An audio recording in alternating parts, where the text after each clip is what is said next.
2 दिवसात लेकरू गेले. आम्हाला फोन करा काय तुम्हाला कंप्लेंट करा, मला न्याय द्या माझ्या मुलीचा, माझा स्वतःचा मोबाईल काढा, सगळं माहिती करा, आमचा असेल आम्ही लिहून देतो तुम्हाला. त्यांना अन्याय नको मॅडम, माझा काही चुका असेल मला मात्र टाका, ऍक्सेप्ट करतो.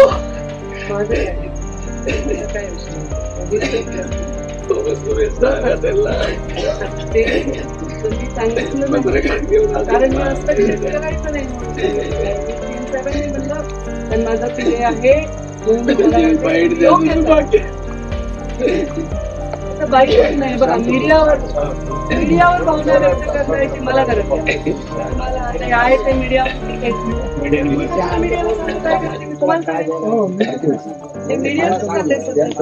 मीडिया सांगायचं अरे कोण आहे त्यांचं तुमच्यावर प्रेम आहे का माझ आहे.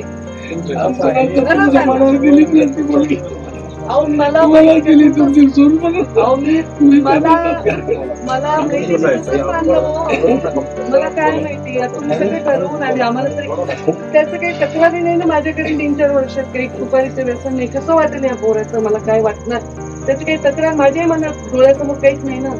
त्याचं वागण्यात काही चुकलंय, काही व्यसन काही नाही, एकदम मला काय माहिती तुमच्याकडे काय कुणाला माहिती. एवढं तुम्हाला माहित असूनही तुम्ही काही करू शकले नाही तर आम्ही बिना आमचं तर काही माहितच नाही. पण कोण विचारतंय कुणाच्या वैयक्तिक जीवनातले प्रश्न? सज्जन माणूस तर नाही विचारत. तुम्ही विचारणार का कुणाच्या घरात काय चाललंय? आपला का माहित नाही, कोण विचार काय म्हणजे एवढी शिकलेली एवढं सुंदर जोडा वाटलंच नाही ना. आमच्या मनात एवढंच धाक नाही हे पण काही लोकांची भावना आहे किंवा हे आता कधीही निर्दोष सोचणारे हत्या करू. तुम्ही एक सांगते डोळे बंद करा आणि मला माझं म्हणणे तुम्ही मुंडे साहेबांच्या चेहरा समोर आणा आणि भगवान बाबा चेहरा समोर आणा. मी दोघांची शपथ तुम्ही कधी त्याचं चूक असेल नाही वाचवणार म्हणजे कशी वाचली. आणि पहिली गोष्ट मी कशी वाचवीन कुणालाही जरी माझं म्हणणं माझं पोटचं असलं तरी वाचू नाही शकत. कायद्यासमोर कुणी मोठं नसतंय. एवढं आपलं माझं वाटोळा करण्यासाठी तुमच्या खांद्यावर बांधूक कशाला शिकू द्यायला. मी नाही तर कोण आहे तुमचं मग पुन्हा कोण विचारेल. पंकजाताईचा पीए म्हणूनच बातम्या आल्यात ना. इतक्या आत्महत्या होत्या ती जातील का कुणाच्या घरी? गेले काय कुणाच्या घरी? कोणत्या पोरींच्या आत्महत्या झाल्या गेले काय लोक?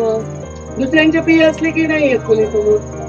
माझं पीए म्हणून काय झालं? माझ्या पीएचा ठेका घेतलाय की त्यांनी काही करावं. पीए म्हणजे काय असते त्याच्या पुढे मी बोलवून घेणार आहे का? स्वतःच पुण्य असते पाप असते जगात. कोणाच्या पोरीचं चुकीचं केलं असेल त्यांनी मी म्हणणार नाही आता इथं बसून काही मला काय माहित नाही.